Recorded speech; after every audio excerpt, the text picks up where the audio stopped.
എല്ലാവർക്കും കൺമണിക്കാത്ത ചാനലിലേക്ക് സ്വാഗതം. അപ്പോൾ ഇന്ന് ഞാൻ കായലിൻ്റെ അവിടേക്ക് വന്ന് നോക്കാം. വലിയ വലിയ താമരകളും അവർ ഇങ്ങനെ നിരത്തിയിട്ടുണ്ട്. ഈ പുല്ലിൻ്റെ അവിടെ വരെ മുളച്ചുണ്ട്. അവരവിടം തൊട്ടുന്ന ഇവിടം വരെ കുറേ താമരകളുണ്ട്.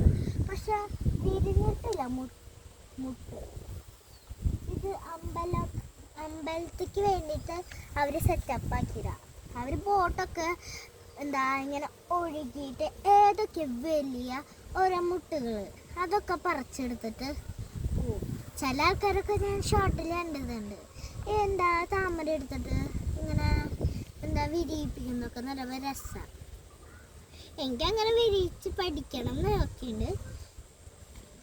ഒരെണ്ണം ചീഞ്ഞ പോതൊക്കെയുണ്ട്. അത് വിരിയാറായിരുന്നു എൻ്റെ വിചാരം. അവിടെ എത്തിത്തൊരെണ്ണം അപ്പൊ ഒരെണ്ണം മാത്രം കേടായിണ്ട്. അത് ഞാൻ വിചാരിച്ചു വിരിഞ്ഞിട്ടുണ്ടെങ്കിൽ വലുതാവും. ഞാൻ ഓർത്തില്ല. അവിടെ എത്തനുസരിച്ച് ഒരു പശുവിൻ്റെ അടുത്തൊരു കൊക്ക്. പശുവിൻ്റെയും കൊക്കിൻ്റെ ഒരു കഥ. കുളത്തിൻ്റെ അടുത്ത് പശുവും കൊക്കും